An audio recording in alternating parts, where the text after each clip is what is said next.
Vous vous souvenez peut-être de ces films où les gens fument partout, dans les rues, dans les bars? Eh bien, ça, c'est de l'histoire ancienne. Le Japon, et particulièrement ces grandes villes comme Tokyo, a mis le holà sur le tabac, et c'est une vraie révolution. La nouvelle règle d'or, on ne fume plus en marchant. La règle la plus importante à retenir, c'est simple, il est strictement interdit de fumer en marchant dans la rue. Fini la clope en se baladant pour aller au combini. La raison? C'est une question de sécurité et de propreté. Une cigarette incandescente à hauteur d'enfant, c'est un risque de brûlure. Et en plus, ça évite les mégots jetés n'importe où. Si vous ne respectez pas cette règle, vous risquez une amende salée qui peut grimper jusqu'à 5 000 yens. Où peut-on fumer? Les kitsuanjo. Alors, si on ne peut plus fumer dehors, comment on fait?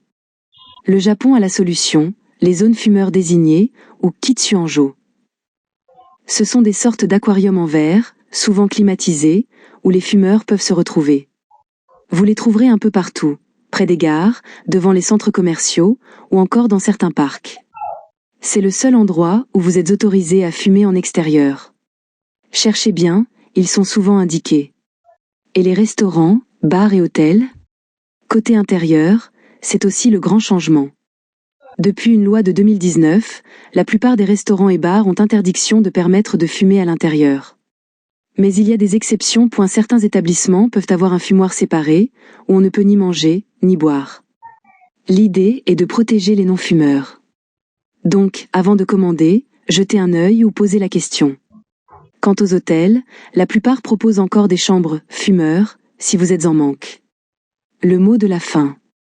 En bref, le Japon a vraiment serré la vis pour les fumeurs. La philosophie, c'est de ne pas gêner les autres. Donc, si vous prévoyez un voyage au pays du soleil levant et que vous fumez, souvenez-vous de cette règle d'or. Ne fumez jamais dans la rue en marchant et cherchez toujours un kitsuanjo. Et vous, qu'en pensez-vous? C'est une bonne initiative ou une mesure trop restrictive? Laissez-nous vos commentaires ci-dessous.